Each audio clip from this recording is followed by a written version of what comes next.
Assalamualaikum warahmatullahi wabarakatuh.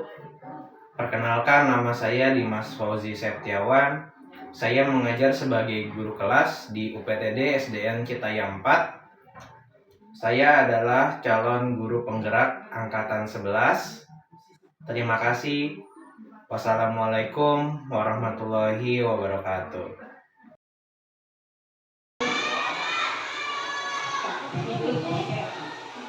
Bismillahirrahmanirrahim. Tebing tinggi di atas gunung, merapi hati-hati bila sedang mendaki. Hidup ini tak bisa diulangi. Mari kita mulai acara ini. Kita lanjut. Assalamualaikum warahmatullahi wabarakatuh. Selamat siang dan salam sejahtera untuk kita semua. Alhamdulillah kita berkumpul di dalam kegiatan ini. Saya Rika Rosikawati akan memandu acara diseminasi yang akan membahas topik yang menarik, yaitu aksi nyata modul 14 disiplin positif. Sebelum kita mulai, izinkan saya untuk mengucapkan terima kasih kepada Bapak Juanda MPD selaku Bapak Kepala Sekolah SD Negeri Citayam 4. Semoga pada beliau selalu tercurah, selalu diberikan limpahan kesehatan, nikmat bahagia, nikmat panjang umur, serta kepada rekan-rekan guru-guru hebat yang sudah berkenan hadir dalam kegiatan ini di tengah-tengah istirahatnya. Bahkan kita ini masih di dalam jam kerja kita ya.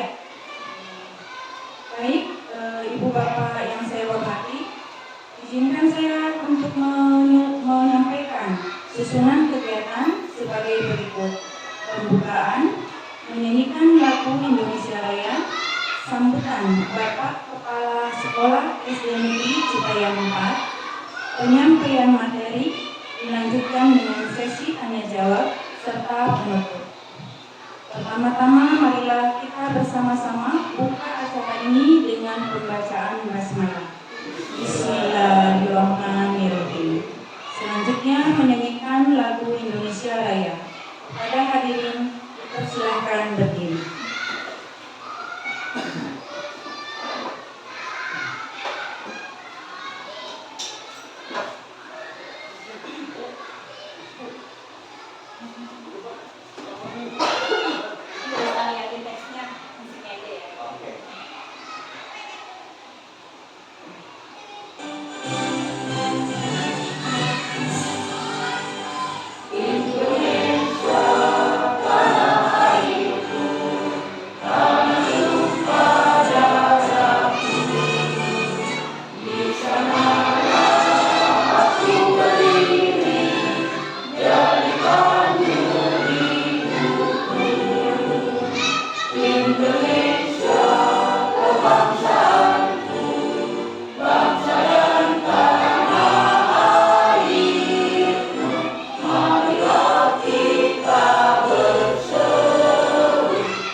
Kami persilakan.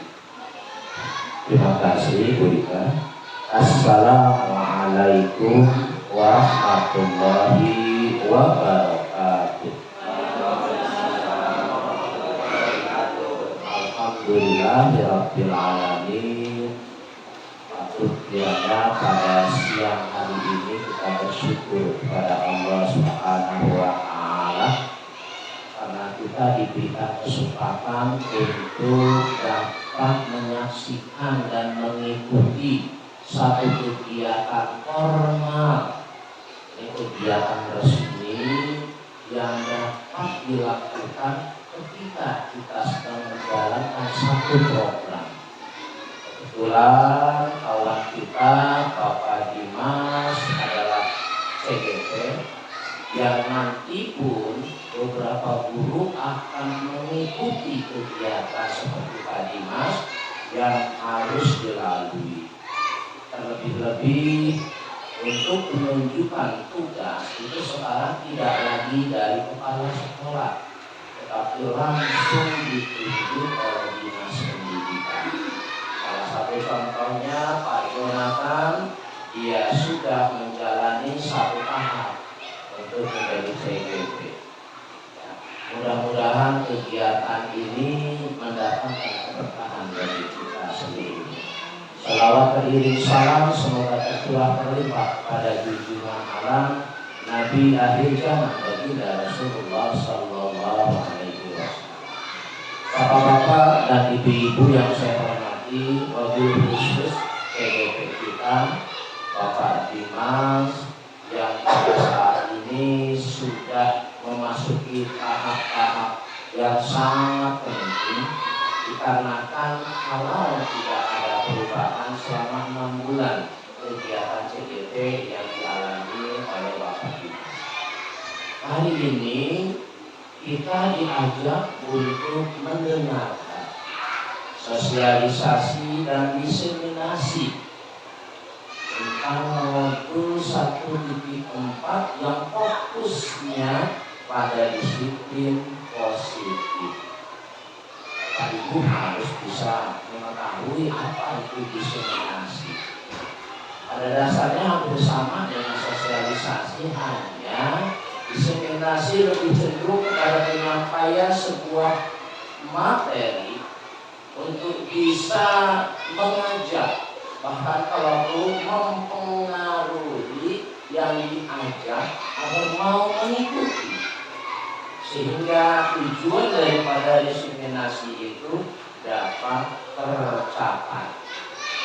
Terlebih-lebih materi yang disampaikan tentang disiplin, dan ini menjadi bagian vital bagi sebuah sekolah atau satuan pendidikan.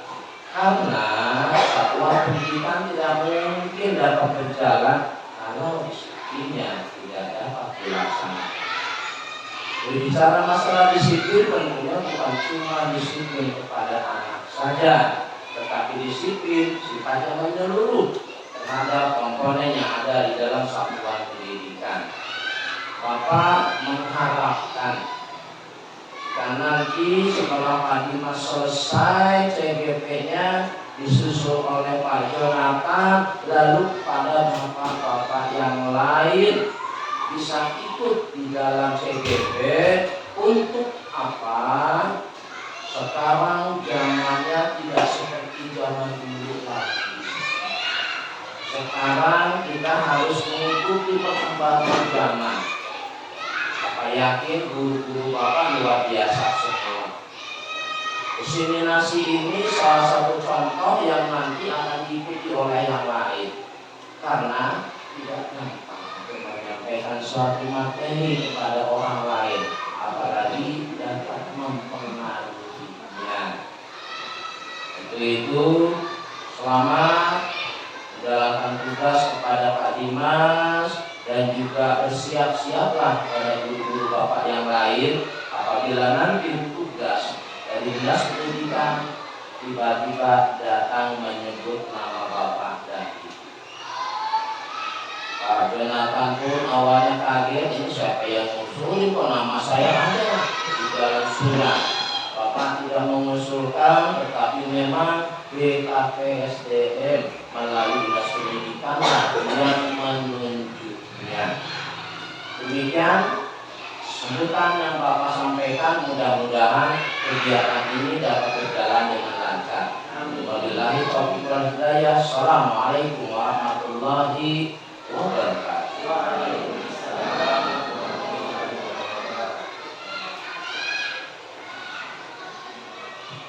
Terima kasih kepada Bapak Kepala Sekolah, Ketua MPD yang sudah memberikan pesan support wabil khusus untuk Pak Dimas Fauzi Setiawan dan serta untuk kita semua untuk selalu terus bergerak, selalu belajar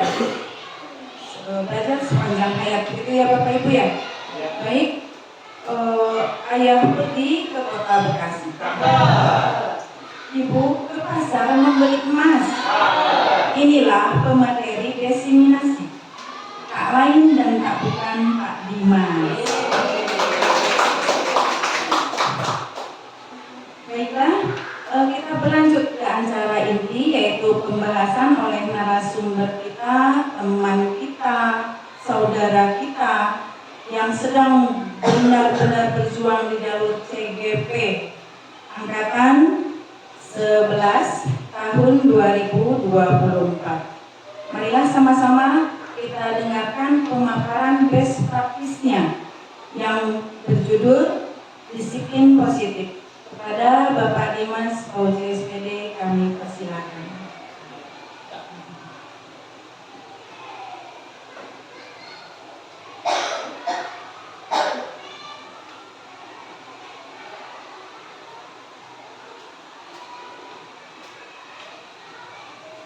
Iya.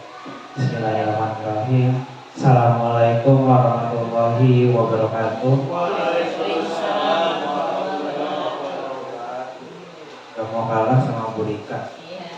Dinding itu penuh dengkul, kotor debu memenuhi lantai.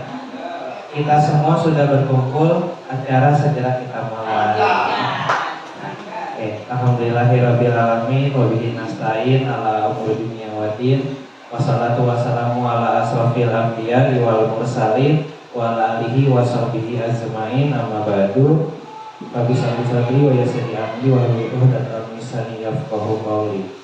Yang sama-sama kita hormati Kepala SDN kita yang 4, Bapak Juanda MPD, serta Bapak Ibu Guru SDN kita yang 4 yang saya banggakan.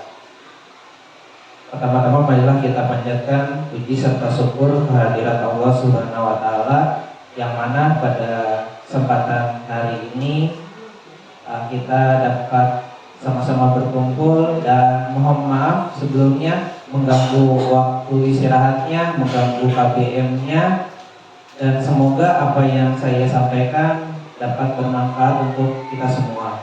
Amin ya rabbal alamin. Oke, Bapak Ibu Guru, sebelum ke materi, tadi ada yang bertanya maksud dari tergerak, bergerak, sama menggerakkan itu apa sih? Nah, kebetulan materi ini tuh setiap lokakarya selalu dibahas, selalu dicoba praktekkan nanti kedepannya itu seperti apa. Nah, tergerak sendiri mengandung arti memiliki dorongan dan tekad untuk melakukan perubahan. Nah, minimal perubahannya ada di intern kita dulu, di dalam kelasnya masing-masing. Itu maksud dari kata tergerak. Yang kedua adalah bergerak, artinya tidak pasif, yaitu tidak hanya mengikuti rutinitas, tidak hanya mengajar aja sebagai aktivitas sehari-hari, tapi ikut mengembangkan kemampuan atau kompetensi diri kita dan berinovasi terkait pembelajaran yang akan diterapkan. Nah, terakhir adalah yang menggerakkan. Nah, tidak hanya berfokus pada pengajaran di kelas, nah, harus juga menggerakkan komunitasnya. Nah, di kita sudah ada komunitas belajar, ayo sama-sama dilancarkan komunitas belajarnya, walaupun hanya 1 bulan sekali, itu adalah sebuah permulaan yang bagus. Kalau PP saya bilang mulai merintis dulu dari awal, gitu, dan ikut berkolaborasi serta bermotivasi akan guru yang lain untuk melakukan perubahan yang positif dalam dunia pendidikan. Tuh, Bapak Ibu. Nah, langsung ya, disiplin positif. Izin, saya mau membacakan PPT ya, nanti sesekali dijelaskan. Yang pertama ada perubahan paradigma belajar. Nah, filosofi ajaran KHD atau Ki Hajar Dewantara, bahwa guru itu ibarat seorang petani yang menyemai bibit jagung, kemudian hanya menyiapkan lahan, merawat agar jagung tumbuh secara maksimal. Nah, seorang guru diibaratkan seorang petani yang mengandung maksud seorang guru mengusahakan kelas atau sekolah menjadi lingkungan belajar yang menyenangkan, menjaga dan melindungi agar karakter murid tumbuh dengan baik sesuai dengan kodratnya, baik itu kodrat alam maupun kodrat zaman. Nah, disiplin positif terbagi menjadi 4. Ada yang muncul motivasi dari internal atau dalam diri sendiri. Kok sambil dimakan gak apa-apa, jangan di silakan gak apa-apa Bapak Ibu sambil dimakan. Terus menggali potensi diri menjadi sebuah tujuan bermakna. Nah, kita sudah menerapkan yang menggali potensi ya, ketika ada kegiatan perlombaan anak dipesertakan atau kegiatan ekskul yang lain. Terus ada lagi mengontrol diri, menguasai diri untuk memilih tindakan sesuai dengan nilai-nilai kebajikan yang sifatnya universal atau menyeluruh. Nah, yang keempat adalah nilai kebajikan universal. Kita misalkan penerapan P5 yang diadakan setiap 1 semester sekali atau dalam 1 tahun ajaran sebanyak 2 kali. Nah, ada 3 teori motivasi manusia menurut Diana Dosen dalam bukunya yang berjudul Restructuring School Discipline. Yang pertama, menghindari ketidaknyamanan atau hukuman yang kita berikan terutama di lingkungan sekolah. Terus mendapatkan imbalan atau penghargaan dari orang lain. Nah, ini imbalan atau penghargaan tidak hanya berupa makanan, barang ataupun uang, atau bisa juga berupa nilai atau apresiasi yang lain. Terus menjadi orang yang diinginkan dan menghargai diri sendiri dengan nilai yang dipercaya. Nah, dari ketiganya dapat disimpulkan tindakan kedisiplinan dengan melakukan hukuman atau memberi imbalan bisa disebut sebagai motivasi eksternal atau dari luar, dan hal tersebut tidak akan bertahan lama. Nah, mungkin barangkali dengan hukuman dan imbalan siswa yang memang menjadi patuh, tapi kepatuhan itu hanya sementara dan kedisiplinan diterapkan tidak mengubah karakter siswa menjadi lebih kuat. Nah, ada 5 kebutuhan dasar manusia. Yang pertama, kebutuhan bertahan hidup. Yang kedua, ada kebutuhan cinta dan kasih sayang. Yang ketiga, ada kebutuhan penguasaan. Yang keempat, ada kebutuhan kebebasan. Dan yang terakhir, ada kebutuhan akan kesenangan.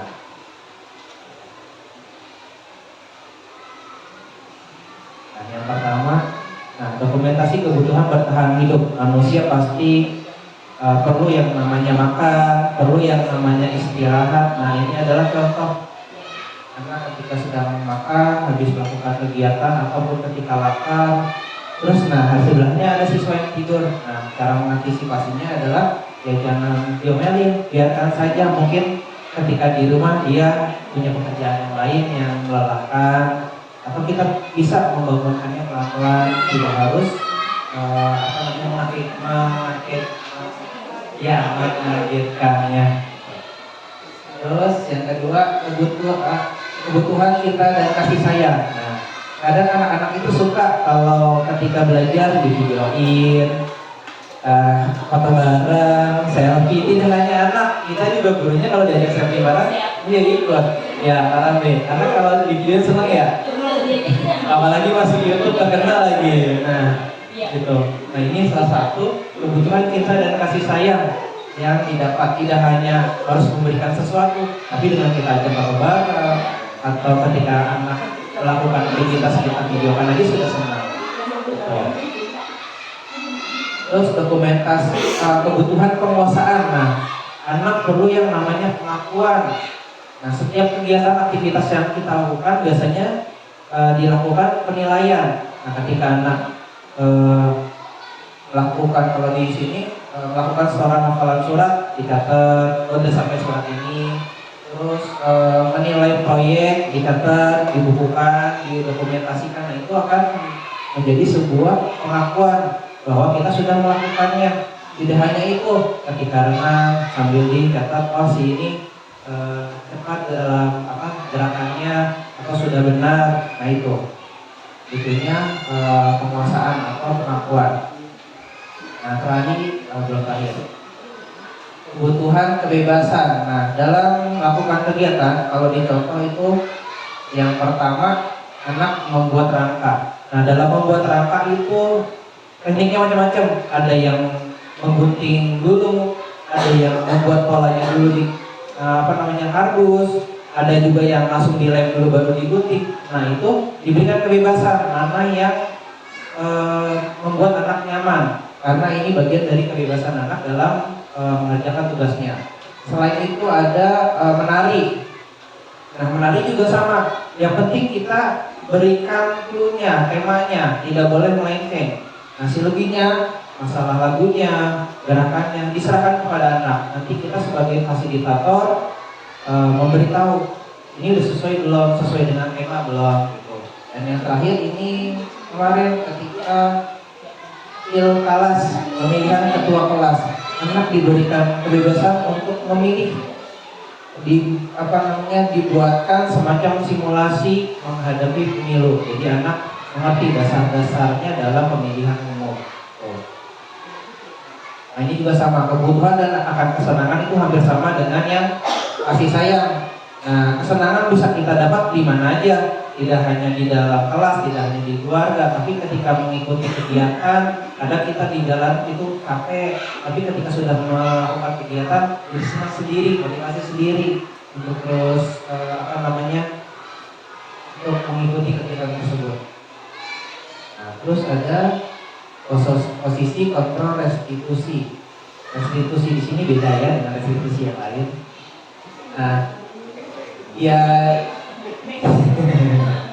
Diane dosen menguapkan bahwa guru perlu meninjau kembali penerapan disiplin di dalam ruang kelas mereka. Selama ini apakah sudah efektif, apakah sudah berpusat kepada peserta didik, apakah sudah memerdekakan dan memandirikan murid, dan mengapa. Nah, berdasarkan teori motivasi tadi, penerapan disiplin di sekolah harus dilakukan dengan alasan yang ketiga, yaitu siswa melakukan kebaikan sesuai dengan keyakinan kelas atau nilai-nilai yang sudah tertanam dalam dirinya. Nah, atau motivasi internal. Nah, motivasi internal lebih berjangka lama dan membuat siswa makin kuat secara karakter. Karena dalam motivasi internal itu datangnya dari dalam diri sendiri, dalam diri si anaknya sendiri, bukan dari bantuan orang lain. Kalau bantuan orang lain dinamakan sebagai motivasi yang eksternal dari luar. Nah, melalui serangkaian riset dan penelitian teori kontrol Dr. William Dasser, dosen menyimpulkan ada 5 posisi kontrol. Nah, yaitu yang pertama penghukuman, membuat rasa bersalah, teman, pemantau, dan manajer. Ini lumayan agak banyak. Nah, ini salah satu contohnya penghukum. Saya langsung bacakan buahnya ya. Nah, guru yang menerapkan posisi penghukuman akan berkata, patuhi aturan saya atau awas. Nah, itu adalah sebuah ancaman. Nah, kamu selalu saja salah. Misalkan ketika anaknya diberikan tugas salah, besok diberikan tugas yang sama salah lagi. Kadang suka refleks ya seperti itu. Terus ada lagi pasti selalu yang terakhir selesai. Nah, ketika anak yang nulisnya lama tuh, kadang kamu lagi yang terakhir. Bisa seperti itu. Nah, senantiasa percaya hanya ada satu cara agar pembelajaran bisa berhasil, yaitu cara dia sendiri. Nah, membuat rasa bersalah. Contohnya tuh, ibu sangat kecewa sekali kepada kamu. Nah, ada lagi, berapa kali bapak harus memberitahu kamu ya? Misalkan ketika sedang meraskan materi, sudah dijelaskan berkali-kali, nggak ngerti juga. Kadang suka refleks berkata seperti itu. Berapa kali bapak harus memberitahu kamu ya? Terus ada lagi, gimana coba kalau orang tua tahu kamu berbuat begini? Biasanya kalau anak berantem atau melakukan kesalahan lain, biasanya kan kadang kita suka konsultasi ke orang tua juga yang komunikasi. kecil banget. Kata ini pada teman, misalnya, ayo bantulah demi Bapak ya. Itu kalau misalkan kita memposisikan sebagai teman. Terus ayo ingat tidak bantuan Bapak selama ini. Terus ada lagi, ya sudah kali ini tidak apa-apa, nanti Ibu bantu bereskan. Nah ini posisi kita sebagai teman. Nah, sebagai pemantau, nah, ada beberapa pertanyaannya. Yang pertama ada laporan apa, terus apa yang telah kamu lakukan, nah, sanksi atau konsekuensi apa yang sudah kita sepakati. Nah terakhir sebagai manajer. Nah, posisi di mana guru berbuat sesuatu bersama murid, mempersilahkan murid mempertanggungjawabkan perilakunya, terus mendukung murid agar dapat menemukan solusi atas permasalahan yang dia alaminya. Nah, bila kita menginginkan murid kita menjadi manusia yang merdeka, mandiri, dan bertanggung jawab, maka kita perlu maju kepada restitusi yang dapat menjadikan murid kita sebagai manajer bagi dirinya sendiri. Dan biasanya seorang manajer akan berkata, apa yang kita yakini, apakah kamu meyakininya? Jika kamu meyakininya, apakah kamu bersedia memperbaikinya? Nah, ini sesuaikan dengan kesepakatan kelas. Nah, biasanya posisi kontrol restitusi ada 3: menstabilkan identitas, validasi tindakan yang salah, dan menanyakan keyakinan. Nah, menstabilkan identitas ini maksudnya menenangkan peserta didik agar tenang dulu dalam menghadapi masalah yang sedang dialami. Setelah itu baru memvalidasi tindakan yang salah. Misalnya, Bapak dulu juga pernah melakukan kesalahan yang sama, cuman kita harus belajar dari kesalahan yang sudah kita lakukan agar tidak diulang. Nah, itu adalah memvalidasi tindakan yang salah. Nah, menanyakan keyakinan di sini adalah mereview, melihat kesepakatan apa yang sudah kita perbuat, yang sudah kita buat bersama. Misalkan tidak boleh berkelahi, kemarin kesepakatannya apa? Kita tanyakan. Nah, setelah itu kasih konsekuensinya dari mana? Dari anak yang menentukan. Misalkan ketika telat datang ke sekolah, diri dulu di depan berdoa, atau ketika tidak mengerjakan PR, kesepakatannya apa? Mengerjakan PR di luar, ya silakan kita tagih, karena itu berdasarkan kesepakatan kelas dalam menanyakan keyakinan. Nah, ini keyakinan kelas mengandung nilai kebajikan yang bersifat universal, disepakati secara tersirat maupun tersurat. Terus keyakinan bersifat lebih abstrak daripada peraturan yang lebih rinci dan konkret. Terus keyakinan kelas berupa pernyataan universal. Terus pernyataan keyakinan kelas nanti hasilnya dibuat dalam bentuk positif. Nah, keyakinan kelas hendaknya tidak terlalu banyak sehingga mudah diingat dan dipahami. Terus keyakinan kelas sebaiknya sesuatu yang dapat diterapkan di lingkungan tersebut, dalam hal ini di kelas maupun di sekolah. Nah, semua warga kelas hendaknya ikut berkontribusi dalam pembuatan keyakinan kelas lewat kegiatan curah pendapat. Nah, prosedurnya yang pertama, mempersilahkan warga sekolah atau murid untuk bercurah pendapat tentang peraturan yang perlu disepakati. Nah, saya yakin sih udah pada diterapin semua, cuma mungkin kurangnya dokumentasi atau bukti fisiknya. Bukti fisiknya tidak hanya berupa foto, tapi misalkan tanda tangan sesuai kesepakatan yang dibuat, gitu, atau cap jempol boleh. Terus mencatat semua masukan para murid atau warga sekolah di papan tulis atau dengan kertas di mana semua anggota kelas dapat melihat. Yang terakhir, menyusun keyakinan kelas sesuai dengan prosedur pembentukan keyakinan sekolah atau kelas. Nah, di sini dalam membuat keyakinan kelas, mengganti kata-kata yang negatif menjadi kata-kata yang positif.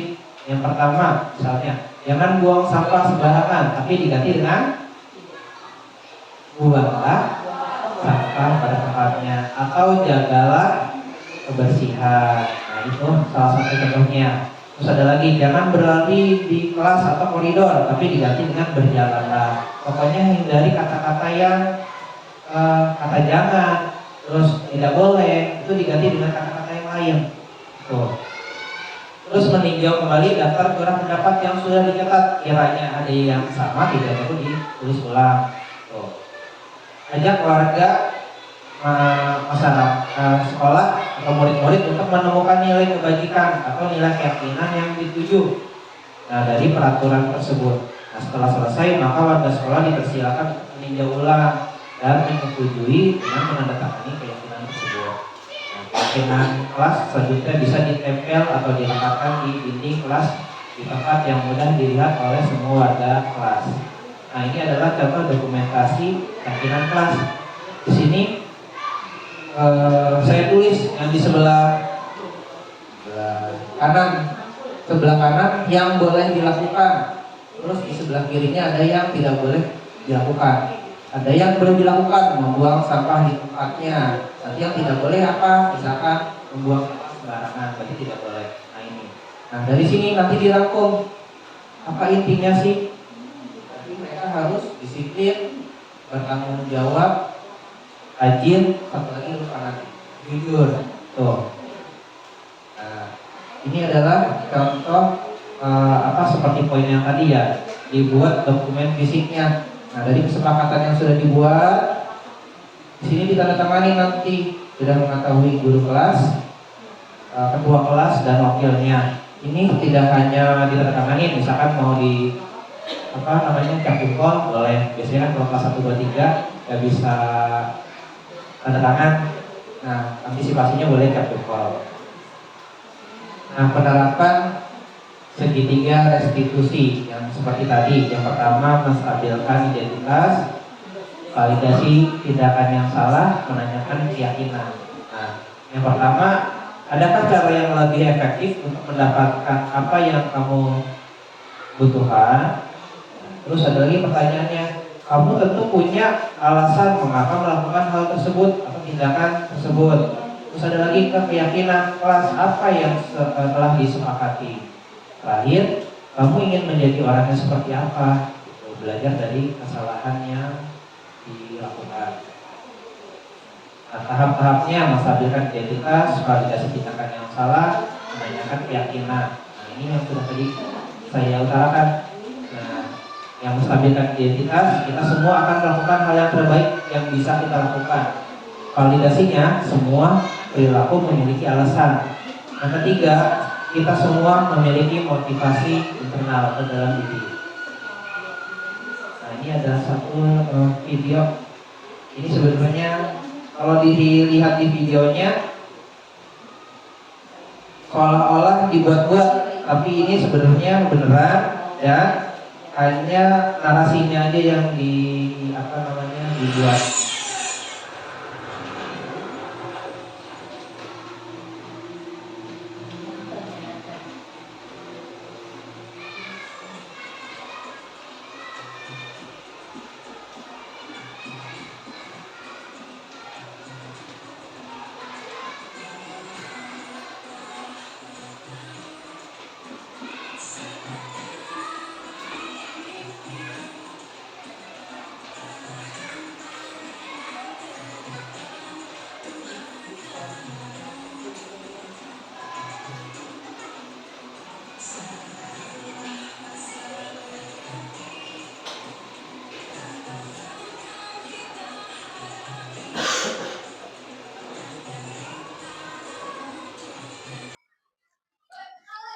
Denial, kemarin tidak membawa tempat makan ya? Iya, Pak. Teman-teman kemarin banyak yang bilang bahwa Denial tidak membawa tempat makan. Kenapa tidak membawa tempat makan? Lupa, Pak. Kemarin kesiangan. Sudah berapa kali kamu tidak membawa tempat makan? 1, Pak. Nah, tidak membawa tempat makan itu sebuah kesalahan bukan? Iya, Pak. Nah, baik Denial, berbuat kesalahan itu adalah hal yang manusiawi. Setiap orang pasti pernah berbuat salah. Yang penting kita bisa belajar dari kesalahan yang dilakukan dan berusaha untuk memperbaikinya. Setuju? Setuju, Pak. Oke, Denial, kita cari solusinya bersama-sama ya. Iya, Pak. Oke, Denial, melakukan kesalahan pasti ada penyebabnya. Kenapa tidak membuat tempat makan? Kelupaan, Pak. Kemarin habis main, saya lupa menaruh tempat makan kembali ke dalam tas. Nah, kamu tahu keyakinan kelas dan kesepakatan yang telah disepakati bersama? Tahu, Pak. Nah, kalau tidak membuat tempat makan sesuai kesepakatan bersama, Menurut kamu keyakinan apa yang telah kamu langgar? Disiplin dan tanggung jawab, Pak. Oke. Menurut kamu disiplin dan tanggung jawab penting tidak? Penting, Pak. Betul sekali. Iya, Pak. Saya menyesal akan membawa tempat makan setiap hari, Pak. Mohon maaf ya, Pak. Baik Denial, sikap kamu sudah baik karena kamu meminta maaf dan Bapak sangat menghargai itu. Menurut kamu apa yang kamu lakukan agar tidak lupa membawa tempat makan lagi? Setelah mencuci, saya akan menaruh tempat makan kembali ke dalam tas. Oke, baik Denial, kamu sudah menemukan solusinya. Bapak akan kerjasama dengan orang tua agar tidak lupa untuk membawa tempat makan lagi. Sekarang boleh kembali istirahat ya. Baik, terima kasih, Pak. Assalamualaikum warahmatullahi wabarakatuh. Nama saya Daniel Muhammad Rifki dari kelas 6C. Terima kasih, Pak. Saya senang berdiskusi dengan Pak Dimas untuk menemukan solusi dari kesalahan yang saya lakukan. Wassalamualaikum warahmatullahi wabarakatuh. Ini adalah contoh anak ketika tidak membawa tempat makan. Ya, Pak. Nah, kemarin juga banyak loh teman-teman yang cerita sampai ada kelas lain yang melerai kalian berdua. Memang kenapa kalian berkelahi? Bercanda, Pak, tadi. Lain kali kalau bercanda tidak boleh kelewatan ya. Iya, Pak. Nah, oke, berbuat kesalahan itu adalah hal yang manusiawi. Setiap orang pasti pernah berbuat salah. Yang penting kita bisa belajar dari kesalahan yang kita buat. Setuju? Setuju, Pak. Oke, kita cari solusinya bersama ya. Iya, Pak. Haikal dan Abu melakukan kesalahan pasti ada penyebabnya. Kenapa sampai berkelahi? Tadinya bercanda, Pak, di kelas ketika istirahat. Nah, kamu tahu keyakinan dan kesepakatan yang telah disepakati bersama? Tahu, Pak. Oke, kalau berkelahi itu merupakan kesepakatan bersama tidak? Tidak. Tidak. Menurut kamu keyakinan apa yang kamu langgar? Disiplin. Disiplin, Pak. Oke, disiplin. Menurut kamu disiplin penting nggak sih? Penting, Pak. Agar kita lebih bisa taat dan tidak melanggar. Oke, dah. Berarti disiplin itu penting ya agar kita bisa lebih taat dan tidak melanggar. Nah, selain itu, kalau misalkan kita disiplin, kita bisa lebih tertib nggak? Bisa. Bisa, oke. Nah, ada lagi yang mau disampaikan? Iya, Pak. Saya menyesal dan tidak mengulangi lagi. Mohon maaf ya, Pak. Baik, sikap kalian berdua sudah baik karena kamu sudah minta maaf dan Bapak sangat menghargai itu. Nah, menurut kamu apa yang kamu lakukan agar tidak berkelahi lagi? Tidak bercanda kelewatan, Pak. Oke, tidak bercanda kelewatan. Nah, itu adalah solusi ya. Kamu sudah menemukan solusinya, lain kali bercandanya jangan sampai kelewatan. Sekarang boleh pulang. Baik, Pak. Terima kasih. Sama-sama. Assalamualaikum warahmatullahi wabarakatuh. Perkenalkan nama saya Bukhari. Dan nama saya M. Haikal Wirmanto. Kami dari kelas 6C ingin terima kasih kepada Pak Dimas. Saya senang berdiskusi dengan Pak Dimas untuk menemukan Solusi dari kelas. kesalahan yang saya telah lakukan oleh. Wassalamualaikum warahmatullahi wabarakatuh.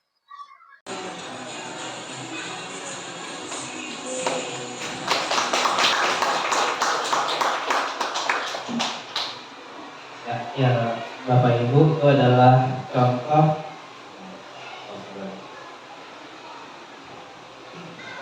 dari penerapan segitiga restitusi, di mana ada menstabilkan identitas di awal dan ada validasi tindakan yang salah, dan terakhir ada menanyakan keyakinan yang sudah disepakati di kelas. Ya, itu saja mungkin pemaparan sosialisasi dan diseminasi hasil nyata modul 1.4 disiplin positif. Saya kembalikan ke moderator. Assalamualaikum warahmatullahi wabarakatuh. Lupa kartunnya, dibikinnya 1 hari 1 malam. Buah nanas, buah ceri dicampur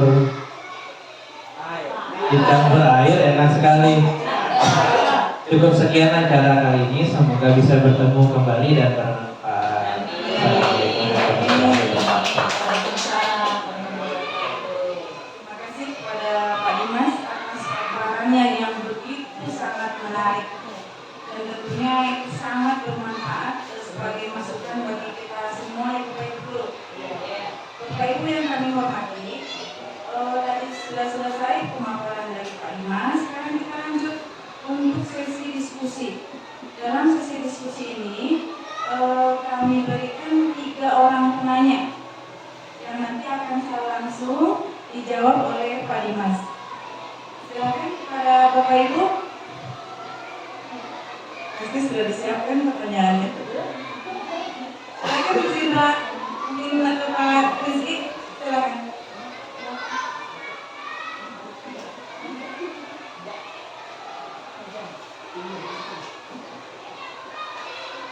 Sedang pasang Bapak Ibu ya? Kita tunda dulu sebentar.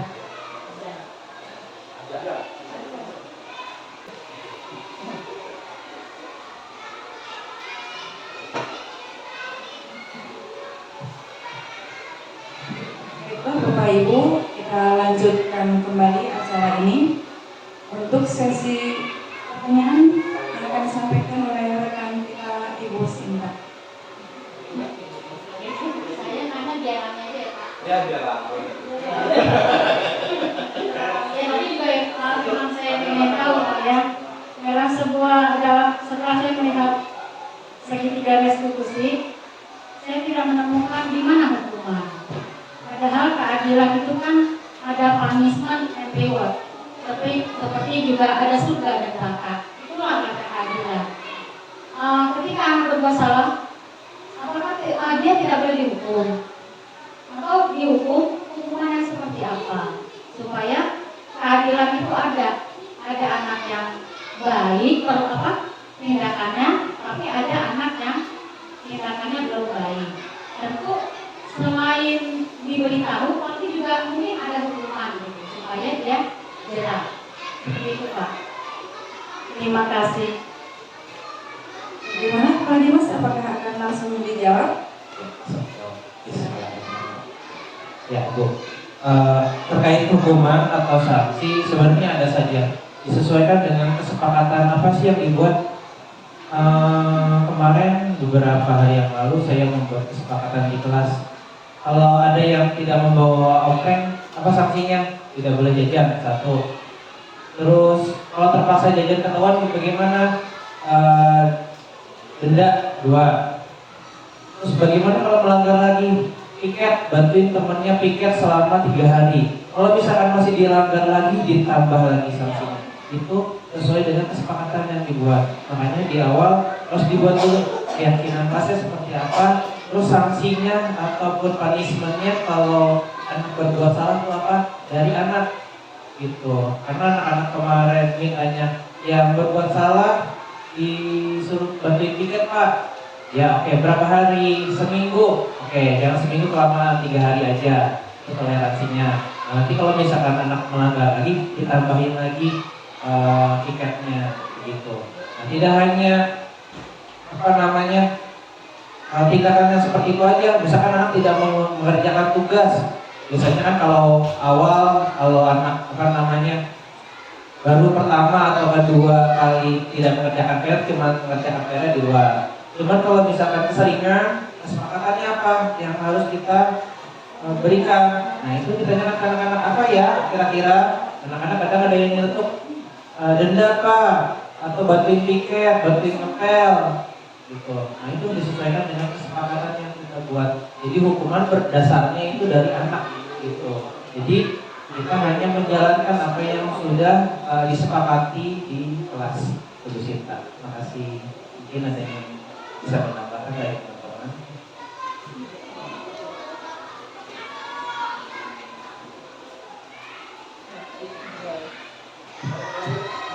Oke, jadi begini ya Pak, kalau boleh saya menyimpulkan, apabila ada peserta didik yang melakukan kesalahan, nanti akan dikembalikan dengan kesepakatan yang sudah dibuat sebelumnya. Oke, berarti pertanyaannya sudah terjawab ya Bu.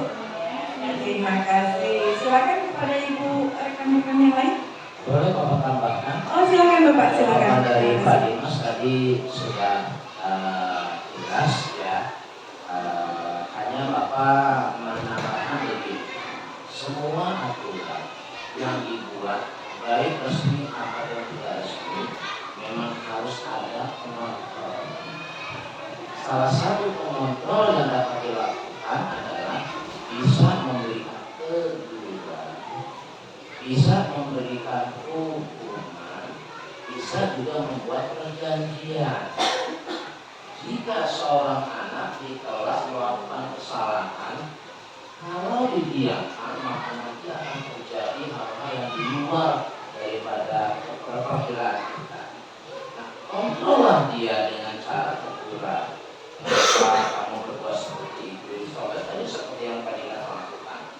Hukuman tidak harus bersifat fisik, namun bisa juga bersifat yang lain.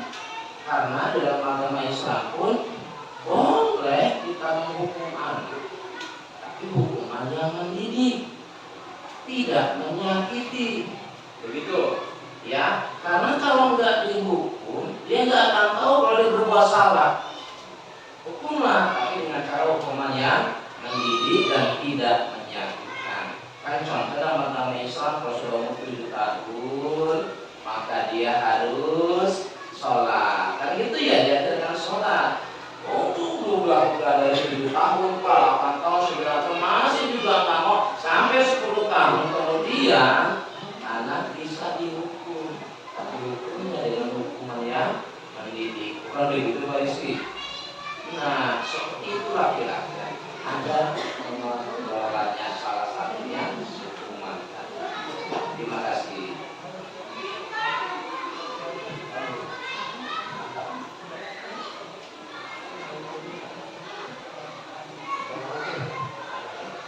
Selanjutnya pertanyaan kedua dipersilakan.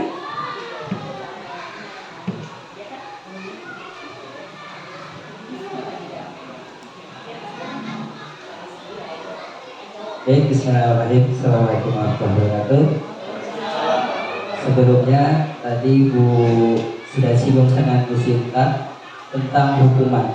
Dari resolusi tersebut sudah dari revisi tadi itu merujuk bermuaranya semua kepada perjanjian tersebut kan. Nah, sekarang nih banyak Pak fenomena yang aneh di anak peserta didik kita, yaitu mental healthy. Nah, benar kan? Jadi anak-anak dihukum sedikit, selesai masih mengulangi, ditambah lagi, sehingga dia menimbulkan gejala mental healthy tersebut. Nah, kita nih sebagai guru menanggulanginya tuh dengan cara apa? Otomatis kan anak yang terus dihukum secara terus menerus akan mengganggu mentalnya mereka. Nah, kita nih agar tidak mengganggu mental mereka, motivasinya itu bagaimana? Kalau kita tanya lagi ke forum, ke mereka lagi anak-anak, ini enaknya diapain? Pasti maunya yang lebih lagi. Nah, kita sebagai guru menyaring itu agar demi kebaikan bersama itu bagaimana? Mungkin itu aja dari saya. Wassalamualaikum warahmatullahi wabarakatuh. Terima kasih Pak Rizky pertanyaannya. Untuk anak yang seperti itu biasanya kita lakukan pendekatan secara secara face to face langsung ke anaknya. Nah,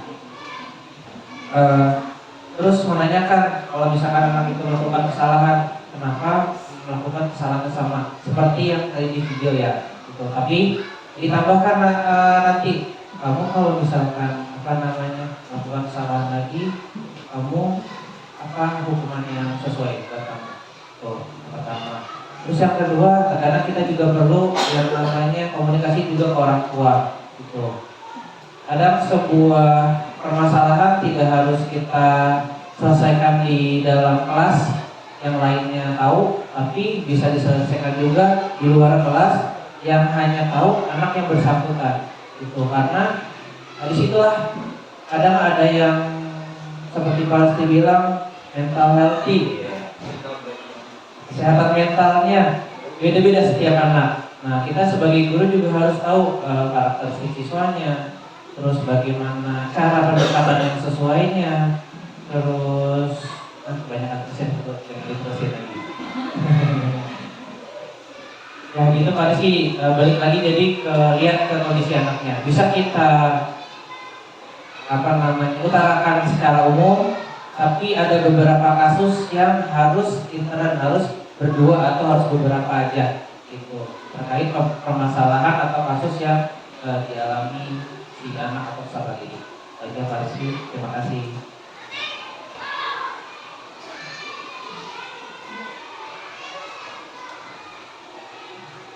Baiklah, untuk penanya ketiga kita masih punya waktu sekitar 10 menit, 13 menitan. Masih ada penanya untuk satu orang lagi, silakan. Silakan.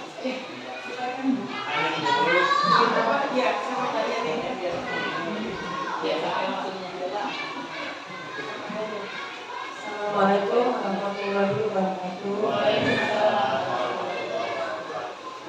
Bapak, saya mau bertanya, kebetulan saya di kelas rendah ya.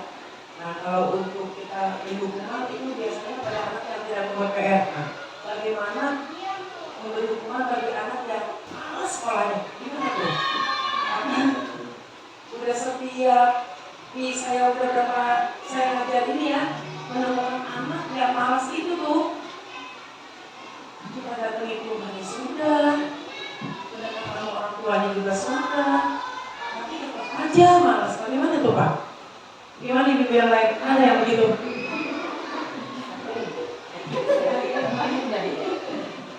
Bener, saya nggak begitu Pak. Iya benar Pak. Terima kasih. Terima kasih Luis. Pertanyaannya sungguh sangat sulit. Kalau yang saya tangkap dari Luis dan tadi tambahan penjelasan dari Bapak, kita panggil orang tuanya beri perjanjian secara tertulis, dilakuin lagi enggak. Terus kalau misalkan nanti dilakuin lagi, di situ juga harus ditulis konsekuensinya. Konsekuensinya apa untuk si anak ke depannya. Jadi tidak merugikan semuanya, terutama tidak merugikan kita sebagai guru, juga harus menguntungkan bagi si anak dan orang tua, karena pada dasarnya orang tua membawa anak di rumah untuk datang ke sekolah gitu. Nah, di sekolah adalah tanggung jawab kita, di rumah adalah tanggung jawab orang tua. Nah, kalau misalkan setelah beberapa kali perjanjian dibuat tapi masih kayak gitu, ya mau gak mau kita harus melaksanakan perjanjian yang sudah dibuat, karena perjanjian itu kan dibuat antara kita dengan orang tua. Biar bagaimanapun kalau kelas rendah kan tanggung jawab penuhnya di orang tua, kita juga nasihatin ke anak, juga harus nasihatin ke orang tua. Jadi kalau misalkan kita menasihati yang di kelas tinggi lebih bisa dimengerti gitu. Kalau sama kelas bawah kadang baru kita ngomong nangis gitu. Nah, mau tidak mau satu-satunya ya dengan orang tua. 2 kali, 3 kali misalkan masih kayak gitu, baru kita bikin perjanjian apa untuk kedepannya kalau misalkan melakukan kesalahan yang sama. Mungkin ada tambahan dari Bapak Mas atau dari Bapak Ibu guru. Baik, terima kasih. Pada dasarnya sama seperti yang tadi Mas sampaikan. Memang beberapa langkah harus kita lakukan. Pertama, kita harus buktikan dahulu kalau memang dia itu tidak pernah masuk. Kalau anak masuknya itu dalam seminggu 1 kali, berarti yang 5 kali itu absen. Pastikan dia absennya karena apa? Apakah sakit atau izin, memang apa keterangan. Kalau sakit, Bapak sering bilang dan Anda seminggu 2 bulan pun boleh. Anda sakit dipaksakan itu nggak mungkin kan gitu. Tetapi kalau tidak ada penjelasan yang jelas, Setelah beberapa hari dia nggak masuk, kita cari informasi langsung ke rumahnya. Setelah bertanya dengan temannya, mungkin ada yang tahu kemana dia nggak masuk, lalu ke rumahnya juga cari informasinya. Kalau beberapa bukti sudah kita lakukan dan laksanakan, selanjutnya baru buat perjanjian. Jadi nggak ujuk-ujuk perjanjian, tidak, ada langkah-langkahnya. Dalam perjanjian itu memang ada positif negatifnya. Positifnya menyadarkan si anak dan orang tua tentang kewajibannya. Negatifnya kalau dia melanggar sesuai kesepakatan dalam surat perjanjian itu, ya harus dia patuhi. Misalnya sudah 3 bulan tanpa keterangan, padahal anak ada di rumah, tapi orang tua tidak mau berupaya untuk membawa si anak ke sekolah. Kita tidak boleh berburuk sangka, mungkin ini anak cocok belajar di luar sekolah, apa namanya, boarding school. Atau kalau dia memang tidak ada ekonomi yang menunjang, dia masukkan ke dalam paket A. Karena dengan paket A dia nggak perlu sekolah, cukup di rumah. Bukunya dikasih, dia pelajari, pada waktunya nanti tetap akan ada semacam ulangan juga untuk dia bisa ditingkatkan dari paket A ini bisa nggak ke paket B. Istilahnya bisa lulus atau tidak. Seperti itu. Di sekolah pun nggak mau rugikan. Kenapa? Karena orang tua tidak menghargai keberadaan sekolah, tapi juga anak tidak dijatuhkan. Tetap kita kasih solusinya. Enggak?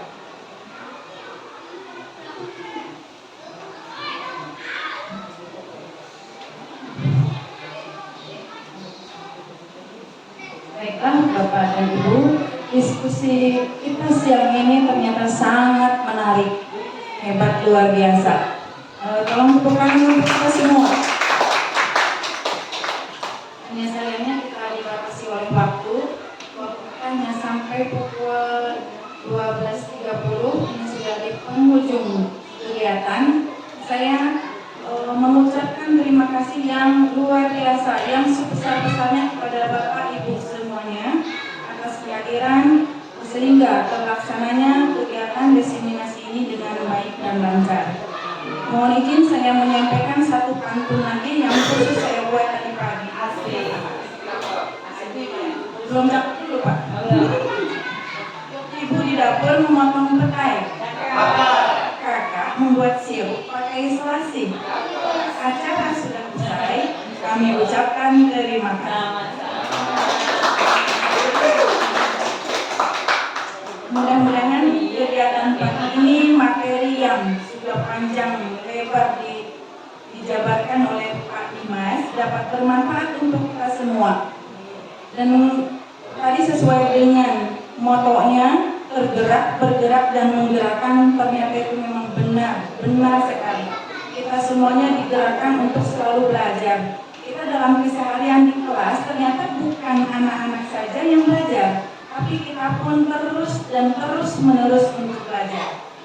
Baiklah, saya sebagai moderator mengucapkan terima kasih atas perhatian Bapak dan Ibu semua, juga kepada Bapak Kepala Sekolah yang sudah memberikan nasihat ujangan yang sangat bijaksana bagi kami. Terima kasih juga atas supportnya Pak. Wassalamualaikum warahmatullahi wabarakatuh. Waalaikumsalam warahmatullahi wabarakatuh.